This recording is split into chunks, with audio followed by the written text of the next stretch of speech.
How to download 7-zip on Windows 10 and 11. Hello everyone, welcome back into the channel. Let me go on to quick and easy and how you can download 7-zip on Windows 10 and 11. Well, to download 7-zip on Windows 10 and 11, what you can do is you can head over to your web browser and you want to head into 7-zip.org. You can also directly head over to web browser and searching for 7-zip and you can see www.7zip.org, the very first link you can head into. Under it, you'll find the download link. You can see the link, you can see the type, exe file, you can see the Windows for 64-bit, for 32-bit, and you can download it according to your Windows bit. So if it is 32-bit, yeah, download. If it is 64, here it is. So mine is 64, so I'll click the download and the download should start right away. As you can see, the download has started and it's already downloaded.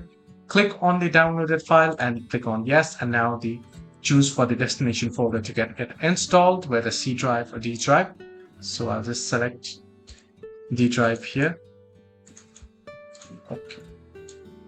And you can go ahead and proceed to install it. So this is how you can easily download and install 7-zip on Windows 10 and 11. Hope this video helped you. Do like and subscribe as well.